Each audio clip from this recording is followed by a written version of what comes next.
I'm Jeremy. Cool Hand Nuke. I'm going to review this bass I got because it's awesome. So we got a Fender Active Deluxe Jazz bass here. It's pretty cool. I'll show you guys the profile of it, the back of it. It's got this neato little battery container back here. Not unlike the Ghostbusters. It's pretty good noiseless pickups, which are in fact noiseless. Not touching the strings, there's no cycling noise, which is awesome. As all bass players know, we're perpetually sitting with our hands on the strings, trying to stop the damn things from just buzzing around. But I digress. So, got some really nice nuts here. And some pretty sweet little inlays in the bass itself. I like all of these things. Probably the nicest bass I've ever had. I've primarily stuck to nothing but Fender basses. I've always liked the way they sounded. I've primarily stuck to nothing but Fender bass amplifiers as well. Real big fan of the company. So this is the first active bass I've had. So we're going to go over first just the passive aspect of it, because it also sounds phenomenal. There's a lot of times in the videos that we have where I'm not using the active parts. I kind of reserve them for the more crucial tone aspect of everything, where I really need to hone everything in to make it sound exactly like it needs to.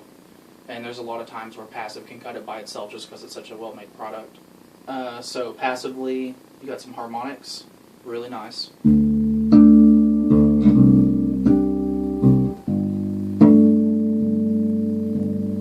I think it sounds nice. Got some really good low end as well. Also good at chording, so the ratio that it is naturally set to is really nice. The pickups superior. So you get the low part of the G really comes through.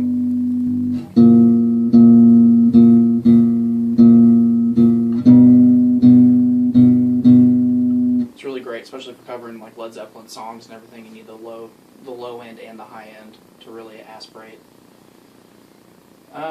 So it's maple neck, which is really lovely, by the way, and it feels fantastic. It's really smooth. It's great. C-shape for the neck also. 34-inch scale length. Rosewood fingerboard material. It's outstanding. It's got 20 frets, pretty standard for bass. 1.5 nut length, or width, excuse me. Standard truss rod. One thing I did think was particularly amazing about this is this saddle right here. Like, I know it's kind of hard to get perspective, I guess, just because you're not actually here. This thing is huge. So in comparison to my other saddles that I've had, would probably be half the size of this. This thing is awesome. So it's really easy to set up, it's really easy to lower, raise things. It's phenomenal. Couldn't say enough about it. It's great. Slapping is also great. Standard passive pickups.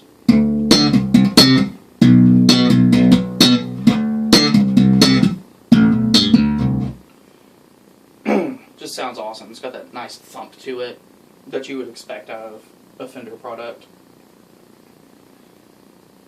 Then we get into the delicious world of active basses. Newfound for me. So, we'll just start off with the harmonics. Passive. Then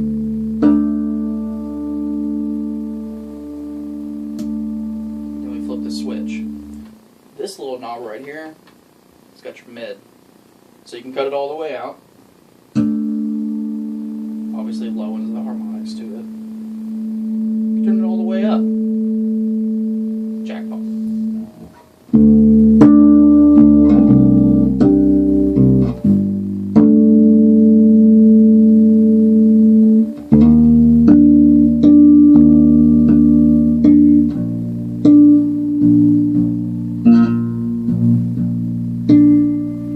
Absolutely phenomenal. This little mid scoop here has done quite a bit for my harmonic play. Then we go to the second knob here. So this is a two-tier knob. The bottom part is bass, the top part is treble. So they meet in the middle, and I can't go over enough how smooth all this is, and also the fact that there's no background noise whenever you're changing these. And I know that you guys know what I'm talking about, where you're adjusting your volume knob and everything, and there's just the constant little sounds in the background. None of that. It's good stuff. So for people that like slapping a lot, the bass boost and treble boost are phenomenal. So you just cut your mids out, obviously do a mid scoop, turn your bass up, turn your treble up, and you get that extra thump sound. And then your pops sounds good.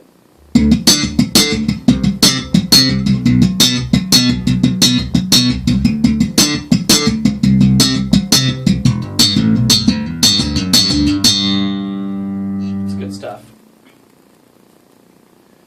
So put those back in the middle, kind of make everything fair. This little guy right here is the bridge pickup assignment pot. So you can go all the way to the back and panoramically switch it all the way to the front. For a lot of people that use picks, a lot of people that are big into harmonics, especially a lot of people that are huge into the slap bass community, this is a big asset for us. To be able to individualize where the noise is going to be picked up from goes without saying, that's a huge plus. And this is the master volume knob, which I could go over, but I'm not going to. Let's go back to some schematics here. So, let's see, looking for the weight. Looking for the weight. Oh. This is about 16 pounds. Honestly, it's not really heavier than any of the other Fender basses, and I've always stuck to the 4-string basses. The weight doesn't bother me particularly. Of course, I am a bass player, so I guess maybe I'm just used to it. I don't know. The truss rod also, I'm really enjoying the functionality of it, how easy it is to use, how easy it is to access. It's good stuff. Fender really went out of their way to make an excellent product. Really wasn't that expensive. I think I paid around $1,000 after tax for it. Came with a gig bag. Got it from ZZ Sounds. You put the link in the video for that. So let's go over some stuff here. I'll play you small little snippets of songs. You can get an idea for the feel of the tone of the instrument. So we'll do a quick rundown of just real simple stuff. And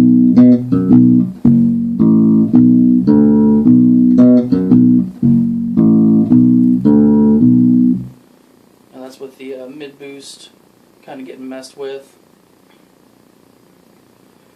So we'll cut to the back pickup, turn the treble up a little bit, the bass up a little bit, come out some of the highs.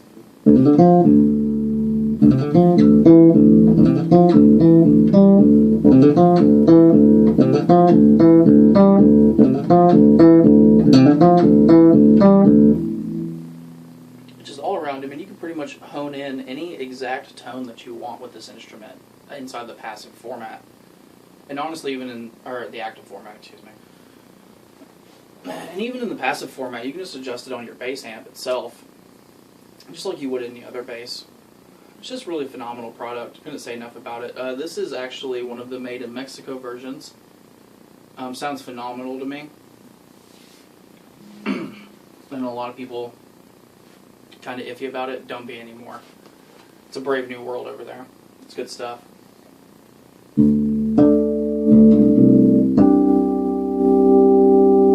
You gotta love that.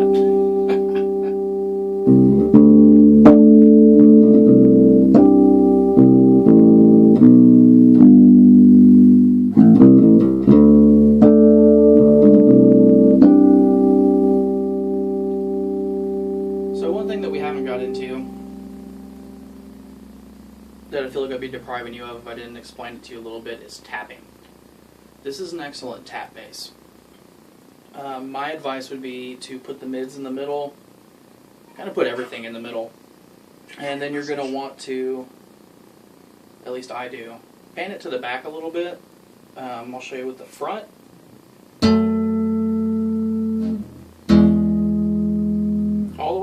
you're kind of you're picking up a little bit more of the buzz from your fingers. So I wouldn't suggest painting it all the way to the back, but say about halfway through. A little bit better stuff there. But I'm not trying to tell you what to do. You do you. I just want to show you some tapping on here. Turn the bass up a smidge.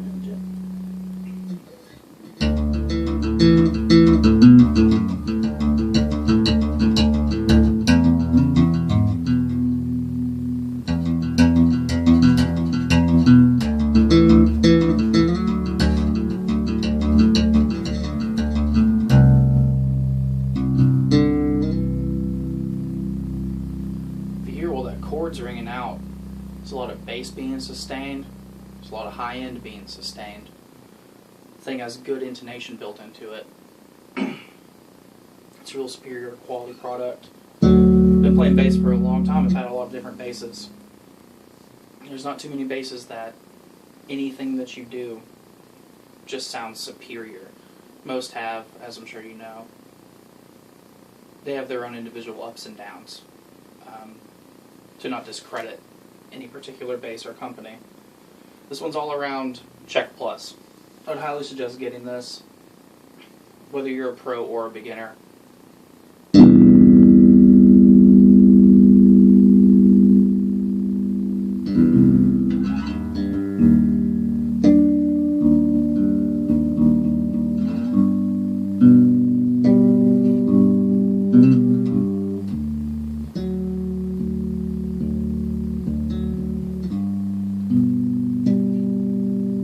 Sounds good feel all the way around. I think I'm about to get back to start playing some music. Appreciate you guys dropping by. And just wanted to go ahead and give my endorsement of this. And anybody who's been looking to get a new bass, I really suggest trying it out. I really would. It was well worth the money. And I'm thoroughly impressed with it. From top to bottom, it's just a phenomenal product. So thank you for your time.